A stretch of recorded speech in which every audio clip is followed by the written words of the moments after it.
In studio with us now, the Executive Vice President of the Mississippi Cattlemen's Association and the Mississippi Beef Council, my extremely tired buddy, Andy Berry, joins us. How you doing, sir? I'm great. Great to be here. And I say that because we just wrapped up with the State Fair.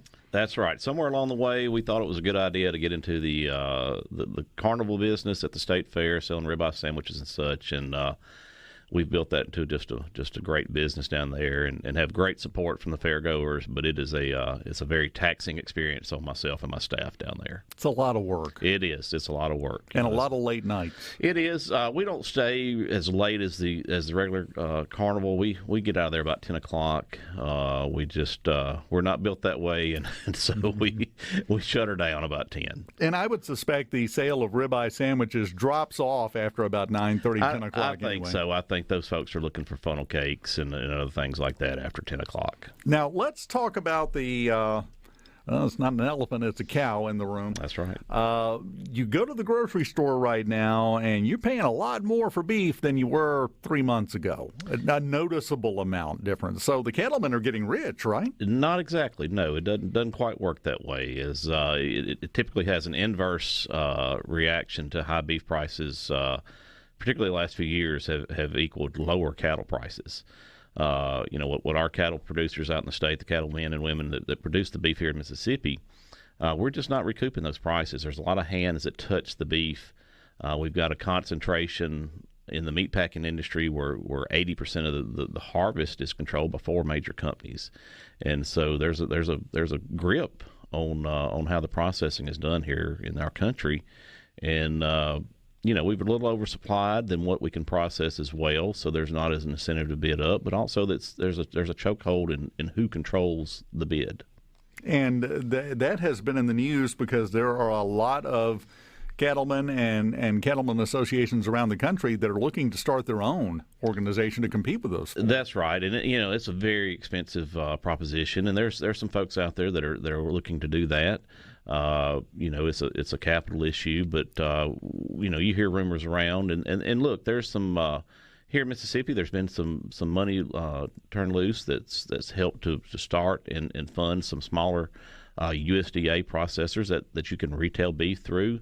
I think there's 4 or 5 that Commissioner Gibson through the Land, Water, Timber Resource Board allocated some grants. The Biden administration is letting loose of, I think, $30 million to help further expand some processing across some small and medium processing across the country. That's kind of a drop in the bucket of what we need, but it's a start. That was my thought. We're excited to see that. You said $30 million, and I'm like, okay, that'll pay for the stationery. What else? Well, I may be off on that a little bit, but it's not a big number to really change much of anything. But because these due to government regulations, and it's expensive to put these plants in. Just some of the typical things that you have to have, and it's in the name of food safety, which is great. We want that, but it causes for a very expensive proposition when you start opening up a USDA certified processing plant. Well, it is the way it works because there are a lot of steps between getting that cattle raised up to the point to where it's ready to go to auction and be slaughtered and be processed. There's a lot of different steps between there and you putting it on the table and eating it. The sad thing is you see the price go up, and you're right. There's an inverse relation. It seems like the higher the price is at the grocery store, the less the cattlemen are making. It shouldn't be that way. It shouldn't be that way at all. And again, I point to supply. We're oversupplied of cattle. I also point to that 80% of processing, of packing capacity, are controlled by your 4 largest beef processors, and so. When they control how much cattle goes through their packing plants, they can in turn control the price. And, we're working with our delegation in Washington. There's several different legislative proposals out there that we're looking to and how we mandate these people buy these cattle. Senator Hyde Smith has worked with our association very closely. She's a great supporter of some of those things. And so we're excited and hopeful that maybe we can get some legislation that will help us. Well, we can dream. That's right. You think they could have worked some of that into that $3.5 trillion they keep talking about. One would think, and we do have some bipartisan support on some of these issues up there right now, and I have heard that it's a priority for the Biden administration. They've looked at this beef pricing, particularly, and beef processing in some of their infrastructure and logistics issues that they're looking at. So it's on the target of a lot of people in Washington. We've been working on it for several years, trying to look at ways to help our people back here. The man and woman here in Mississippi with 40, 50 head, that's our cow herd, and that's the folks we've got to try to keep in business. Now, let me ask you this. We're talking about legislation and talking about a lot of things that would provide some long-term solutions to this.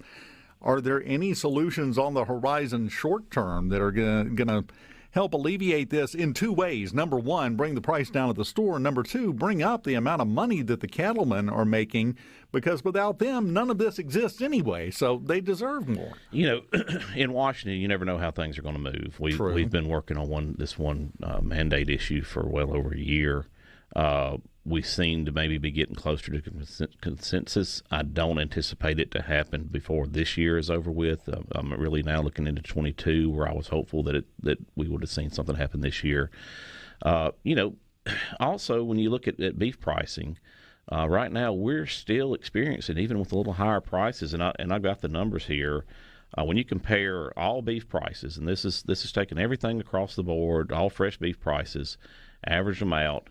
We're only up 70 cents per pound from September of 2020.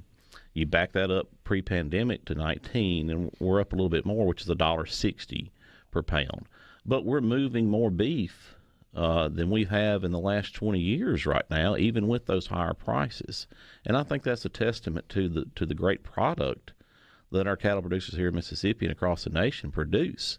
We put out a great product. People could switch to chicken or pork or something else, but they're maintaining and still demanding our product. So we're still seeing great demand, even with some little higher prices.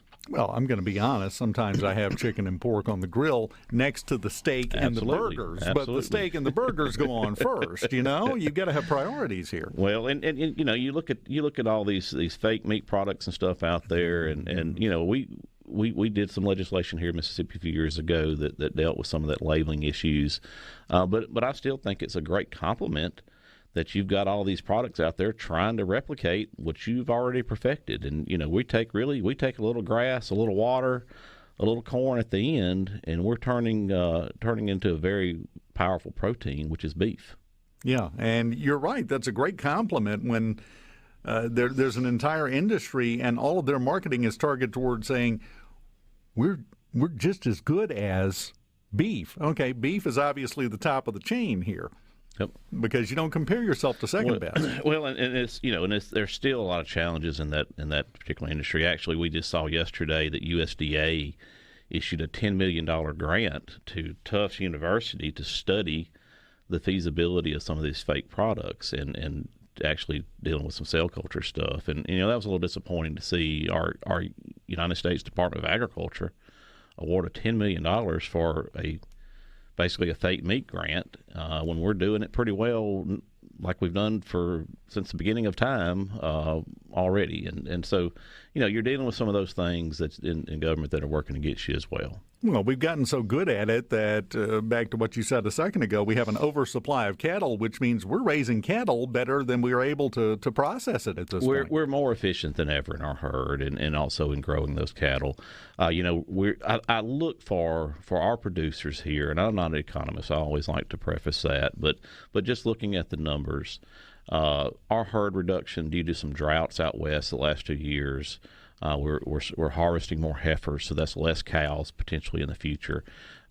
We look for the numbers in the next couple of years to really get back on the cattleman side, and that will certainly help prices for our cow producers out there.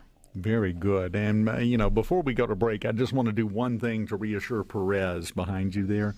Because back at the beginning when you were talking about the various steps that it goes through, and that's where most of the money is being spent in terms of the price at retail of the beef, you made the comment and you said that, look, there's a lot of hands that touch the beef from the cow to the reef.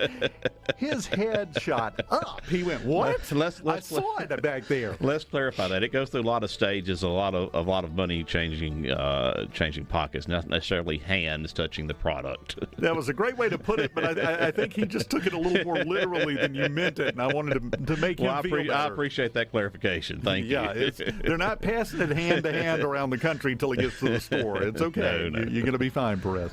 We're talking with Andy Berry, the Executive Vice President of the Mississippi Cattlemen's Association and the Mississippi Beef Council, and we'll continue doing exactly that next. Welcome back. The Gallo Show, SuperTalk Mississippi. Dave Hughes, Andy Berry in studio with us, Executive Vice President of the Mississippi Cattlemen's Association and the Mississippi Beef Council. The one good piece of news that I can take out of everything we've talked about so far is we shouldn't have a beef shortage anytime soon, it doesn't sound like. Not at all. Not at all. We are well supplied, and we're able to meet the demand. Even with the higher demand, we have higher demand in exports.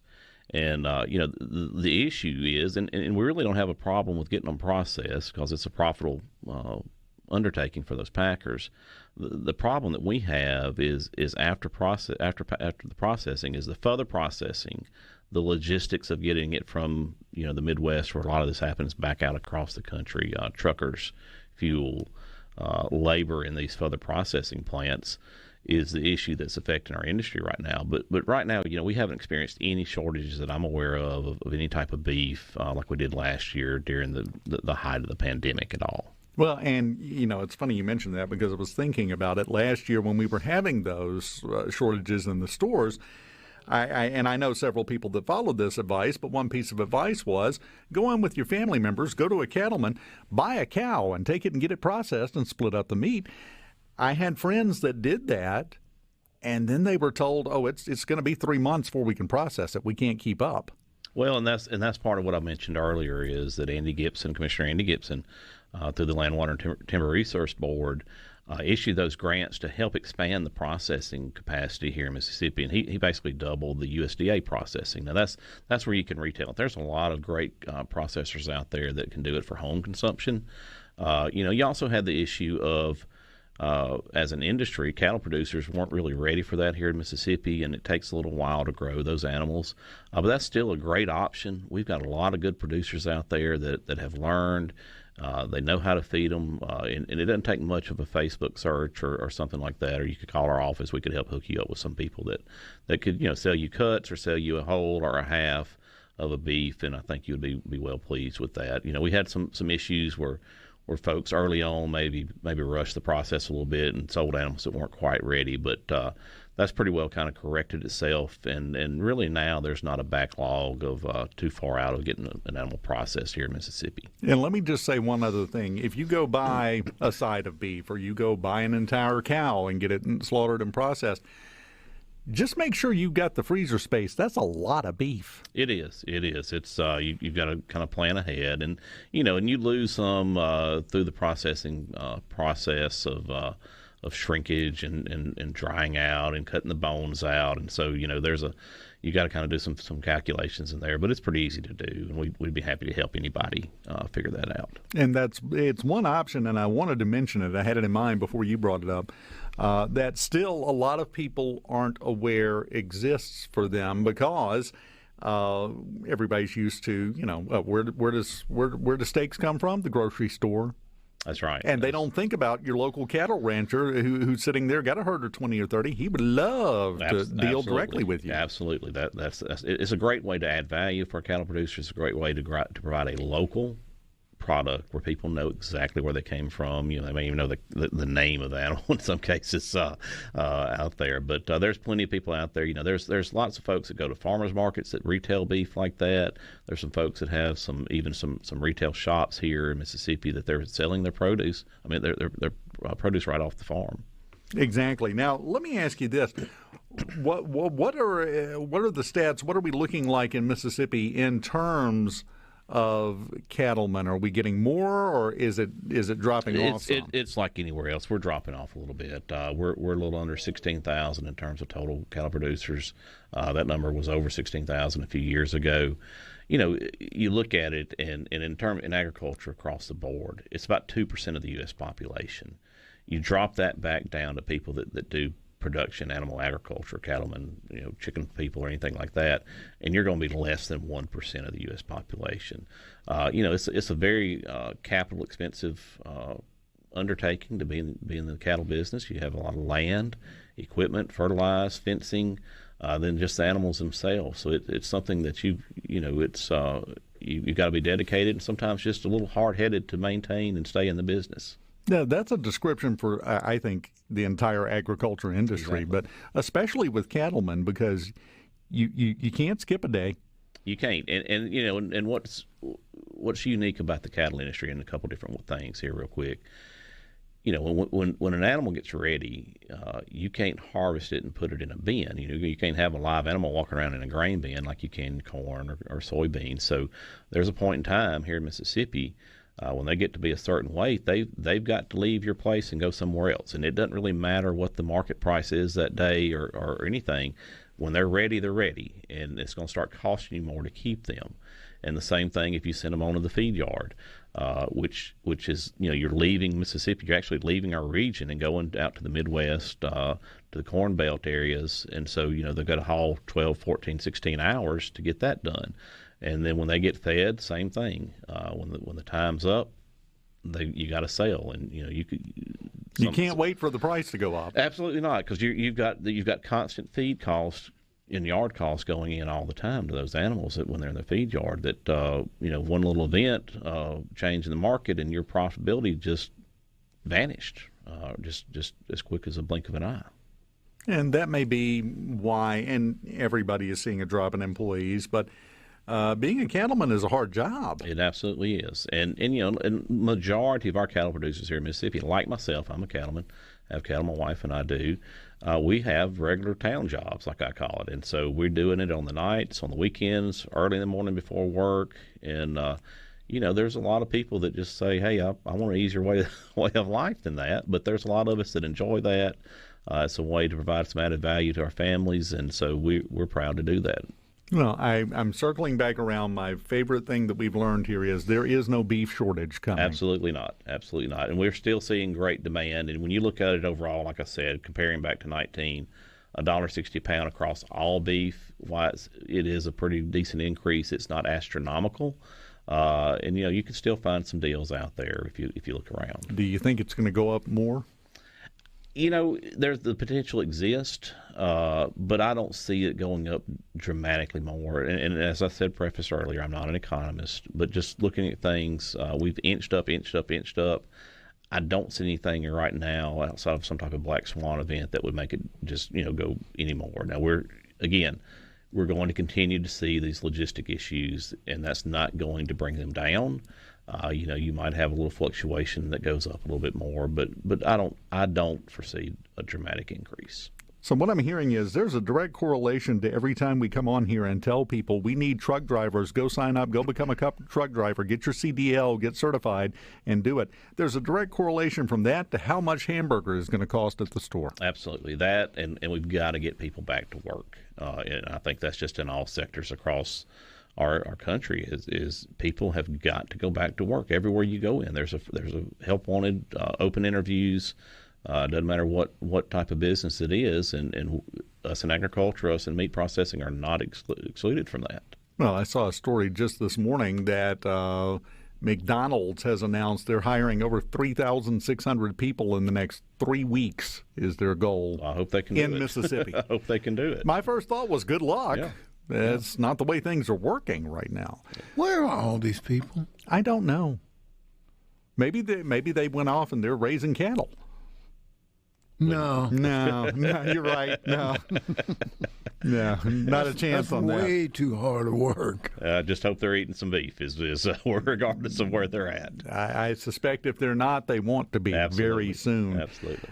It's a hard job, and it is a job, so you don't get this most of the time. But as a big beef fan, I would like to say thank you to you and all the other cattle producers in the state for giving us some of that Mississippi beef that we get to enjoy. Well, I think our people are the salt of the earth people. They're the people that are your deacons in your church. They're the folks flipping burgers on Friday nights at football games.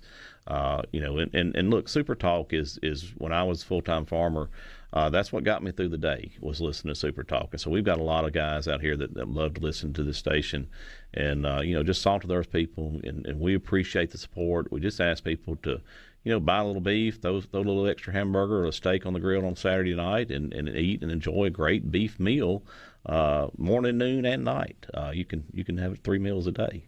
Well, I was going to say, and if you cook too much and you don't want it to go to ruin, my phone number is. I'm always available to come help out with those kind of problems. Well, we'll keep that in mind, and we'll have to bring some samples up here one day. Yeah, we were hoping you were bringing samples this morning. And a little early in the morning for me to get the grill going today, but we'll have to plan that next time. You get a pass because you've had the grill going until 10 o'clock at night Absolutely. for the state fair the last 3 Yes, sir. weeks. So, Yes, sir. yeah, you get a pass. That's understandable. Andy Berry, always enjoy talking to you.